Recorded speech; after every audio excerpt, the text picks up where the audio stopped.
In a quiet village nestled beside a whispering river, lived a boy named Elian. While other children's laughter filled the twilight air, Elian found his solace by the water's edge. He carried a small handmade flute, and as the moon cast its silver glow upon the ripples, he would play. His melodies were not for human ears, but for the river itself.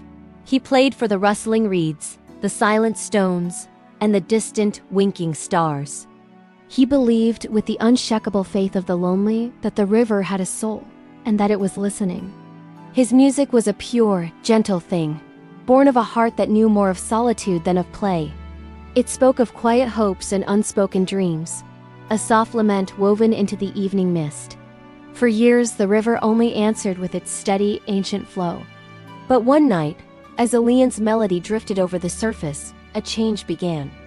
The water before him started to hum, a low, resonant thrum that vibrated through the riverbank and into the solace of his feet. A soft, ethereal light bloomed from the depths, swirling like liquid moonlight. The glow intensified, parting the dark water to reveal a figure of breathtaking beauty. Her hair was the color of river pearls, her eyes the deep, clear green of moss-covered stones. She was Niraya, a spirit of the river, her form shimmering and fluid, bound to the water that cradled her. She looked at the startled boy, her voice like the gentle rush of a current. She told him of an ancient prophecy, of a terrible curse that had bound her in silent sorrow. It was foretold that only the melody of a pure-hearted child, played without want or desire, could break the enchantment. Elian's music, she explained, had healed her. His simple, honest notes had unraveled the dark magic and set her spirit free. From that night on, a secret friendship blossomed at the river's edge. As dusk settled each day, Elian would come to the river, and Niraya would rise from the water to meet him. Their worlds, one of solid earth and one of flowing water, merged in the twilight. He would tell her of the sun-warmed fields and the bustling village, of the scent of baking bread and the feeling of grass beneath his feet. He brought her small, simple gifts: a smooth gray stone polished by his own hands, a wildflower picked from the meadow, a brightly colored feather from a bird's wing. In return, Niraya shared the wonders of her realm. She sang songs of the deep, her voice echoing the river's hidden melodies. Her lyrics painted pictures of a kingdom beneath the waves, of coral castles that caught the faint sunlight filtering down, of silent, graceful creatures that danced in the currents. She taught him the names of the constellations as reflected on the water's surface, and the ancient stories carried by the river from the mountains to the sea. Their connection was a quiet, powerful thing, a bond spun from music and moonlight. It was an innocent love, pure and deep, transcending the boundary between land and water. To Elian, Niraya was the magic he had always believed in. To Niraya, Elian was the warmth of a world she could never touch. They spoke of everything and nothing, their time together a precious, secret treasure. As a young boy, with a heart full of impossible hope, Elian made a promise, a whispered vow to the river and its spirit, a dream he would carry into manhood. Years passed like the flowing water. Elian grew from a boy into a young man.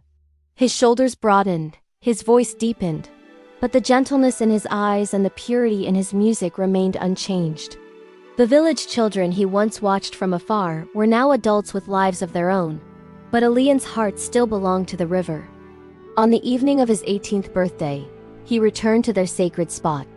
The moon was full and bright, just as it had been on the night they first met. His heart hammered with a mixture of hope and nervousness. The promise he had made as a child echoed in his mind, a foolish, wonderful dream he had never let go of.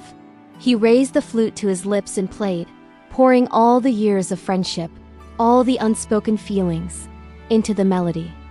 Niraya rose from the water, as radiant as ever, but a shadow of sorrow clouded her beautiful face. She listened until his song faded, her expression pained. Elian's smile faltered. He saw the conflict in her eyes before she even spoke. With a heavy heart, she revealed a truth she had long kept hidden. Her life was not entirely her own.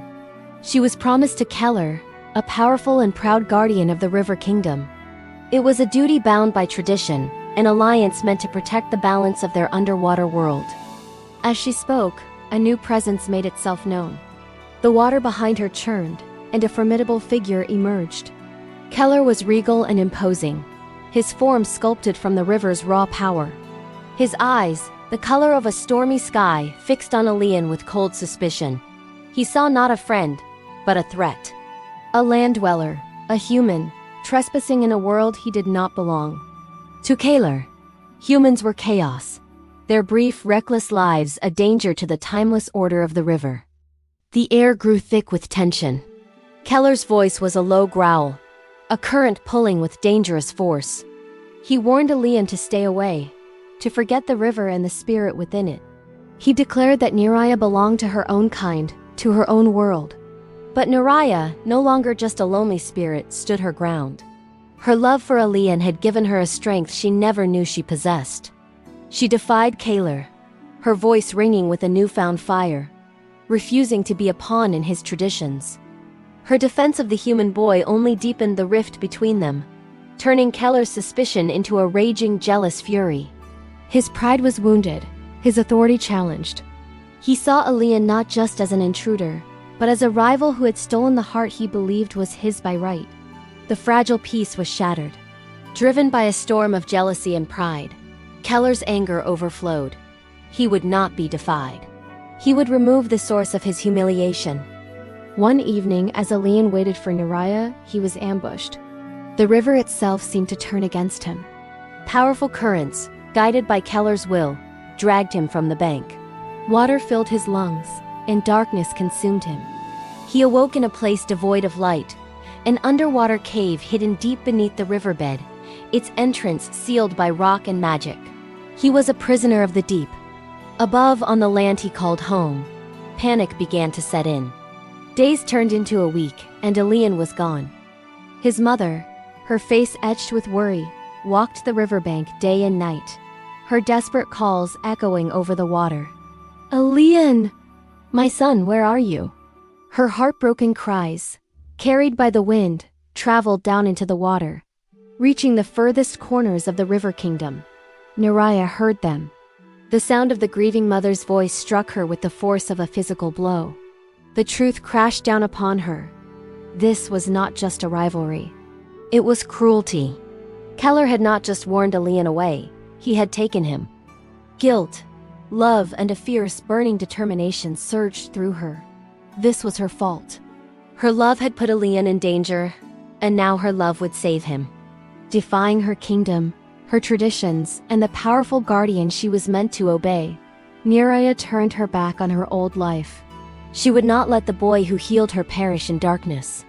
She gathered what allies she could from the hidden corners of the river, the wise old spirits of the deep, the swift and silent guardians of the forgotten streams. A war was coming. For Aelian, trapped and alone in the suffocating dark. For Neriah, preparing to unleash a storm against her own kind.